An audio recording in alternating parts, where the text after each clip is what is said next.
Allez, c'est parti, 60 secondes pour vous expliquer pourquoi vous avez les genoux en X, ou ce qu'on appelle un génuvalgum, c'est parti. Donc là, vous avez l'angle classique du fémur qui rentre très légèrement en interne, le genou et le tibia qui est assez vertical. Un génuvalgum se caractérise par des genoux qui se rapprochent et des chevilles qui s'écartent. Qu'est-ce que ça va créer au niveau du genou? Qu'est-ce qu'on remarque? Un écrasement en latéral, en externe, et un étirement en interne. Donc comme on l'a dit précédemment, il va y avoir un étirement de la partie interne du genou et un écrasement de la partie externe du genou. Qu'est-ce qu'il y a dans cette partie-là? Déjà, en centrale, nous avons la rotule avec le tendon rotulien, et justement, vu qu'il y a ces translations et ces tensions qui sont asymétriques, il peut parfois en pâtir. Donc on parle bien évidemment de lui. Ensuite, vous avez le ménisque externe, qui est juste ici, qui lui va être le principal concerné de l'écrasement de la partie latérale du genou. Et après, sur la partie interne, vous allez avoir les ligaments latéraux, etc. D'ailleurs, ce phénomène, comment est-ce qu'il apparaît? Déjà, chez les enfants entre 2 à 6 ans, ça c'est tout à fait normal. Le squelette, il est en phase de croissance, donc c'est normal qu'il y ait une phase de X avant de s'aligner progressivement. Chez l'adulte, c'est un peu différent, ça peut être un mélange, et c'est souvent un mélange de plusieurs facteurs. Chez l'adulte, notamment, on va avoir l'incidence des fessiers, qui va faire que le bassin va s'effondrer, et donc du coup on va avoir naturellement les genoux qui vont rentrer vers l'intérieur. Aussi, si jamais vous avez votre voûte plantaire qui s'affaisse vers l'intérieur, vous allez naturellement avoir un genou qui va suivre et qui lui aussi va s'affaisser. Évidemment, le surpoids et les anciennes blessures peuvent rajouter un petit coup de pouce au problème. Ok Carl, t'es bien gentil, j'ai compris, mais qu'est-ce que je fais moi pour aller mieux?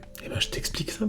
Bouge pas. Déjà, on redonne de la force là où ça s'effondre. Donc comme je t'ai dit tout à l'heure, il y a les fessiers, avec un contrôle au niveau du bassin, de la hanche, mais aussi un contrôle psychomoteur au niveau des genoux. On va aussi stabiliser le pied, la cheville. Donc si on vient verrouiller cette zone, verrouiller cette zone, verrouiller cette zone, faire en sorte que ici ça ne s'effondre pas et ça reste tonique, faire en sorte que ici ça ne s'effondre pas et ça reste tonique, et faire en sorte que ici ça ne s'effondre pas et ça reste tonique, déjà tu limiteras la casse. Tout ça, tu peux le faire tout seul, mais c'est évidemment mieux de le faire avec un kiné qui lui est formé pour ça. Évidemment, si le décalage est vraiment structurel et beaucoup trop important, là on part sur le terrain du chirurgien. La plupart du temps, les genoux en X c'est vraiment quelque chose de mineur, donc ne vous inquiétez pas. En plus, il existe des solutions qui sont assez simples. D'ailleurs, j'ai pas tout cité, donc si jamais vous êtes kiné ou médecin, n'hésitez pas à donner les vôtres en commentaire, et n'hésitez pas si vous avez des questions. Allez, on se retrouve très vite pour une nouvelle vidéo. Salut!